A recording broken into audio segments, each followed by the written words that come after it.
Assalamualaikum warahmatullahi wabarakatuh. Halo semuanya, perkenalkan saya Isfa Hairunisa dengan NIM 331023000237, merupakan mahasiswi dari program studi farmasi Fakultas Farmasi di Universitas Islam Sultan Agung Semarang. Nah, di video kali ini saya akan mengedukasi bagaimana sih cara penggunaan obat supositoria yang benar agar obat dapat bekerja secara efektif, aman, dan juga dapat memberikan hasil yang optimal. Nah, obat supositoria sendiri ini merupakan sediaan obat padat yang berbentuk lonjong seperti peluru yang dapat dimasukkan melalui rektum atau anus. Setelah obat dimasukkan ke dalam tubuh, obat akan meleleh atau larut sehingga zat aktifnya dapat bekerja, baik memberikan efek lokal maupun efek ke seluruh tubuh. Sediaan supositoria biasa digunakan pada pasien yang mengalami sembelit, wasir, demam terutama pada anak, mual dan muntah sehingga sulit menelan, atau ketika pasien tidak dapat mengonsumsi obat melalui mulut. Adapun persiapan sebelum penggunaan obat supositoria yaitu mencuci tangan menggunakan sabun dan air mengalir. Selanjutnya, dapat memeriksa nama obat, tanggal kadaluarsa, dan juga memastikan bahwa kemasannya masih baik. Bila sediaan supositoria masih terlalu lunak, maka bisa disimpan terlebih dahulu di lemari pendingin atau kulkas dan dibiarkan selama beberapa menit agar lebih mudah digunakan. Selanjutnya, langkah-langkah penggunaan obat supositoria. Yang pertama, dapat membuka pembungkus supositoria secara perlahan.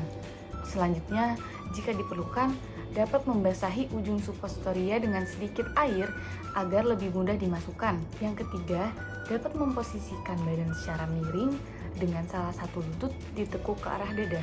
Selanjutnya, dapat memasukkan bagian obat yang runcing ke dalam anus secara perlahan sekitar 2 hingga 3 cm untuk pasien anak-anak dan juga 3 sampai 4 cm untuk pasien dewasa.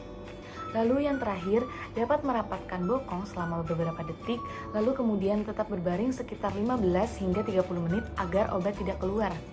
Nah, ada hal yang harus diperhatikan setelah penggunaan obat supositoria, di mana setelah penggunaan obat supositoria, hindari buang air besar selama 15 hingga 30 menit agar obat dapat bekerja secara efektif. Lalu yang terakhir, dapat mencuci tangan setelah menggunakan obat. Untuk penyimpanan obat supositoria sendiri, obat supositoria disimpan di tempat yang sejuk, kering, dan juga terhindar dari sinar matahari.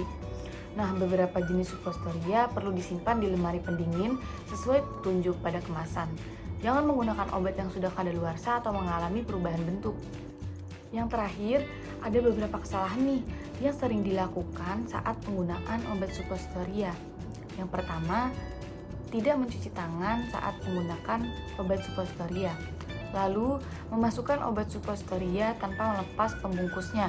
Selanjutnya, memasukkan obat supositoria terlalu dangkal sehingga obat mudah keluar kembali.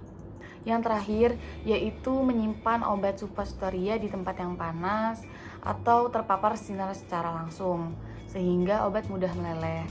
Nah, oleh karena itu, mari kita selalu mengikuti petunjuk penggunaan obat yang benar agar obat dapat bekerja secara efektif, aman, dan juga secara optimal. Mungkin segitu saja video edukasi saya mengenai penggunaan obat supositoria yang benar. Nah, saya ingin mengingatkan juga untuk kita semua agar dapat menggunakan obat sesuai aturan pakai dan anjuran dari tenaga kesehatan. Nah, apabila mengalami kesulitan saat menggunakan obat atau memiliki pertanyaan mengenai obat yang digunakan, maka saya anjurkan untuk berkonsultasi kepada tenaga kesehatan lebih lanjut. Sekian dulu dari saya, mohon maaf apabila ada kesalahan tutur kata. Wassalamualaikum warahmatullahi wabarakatuh.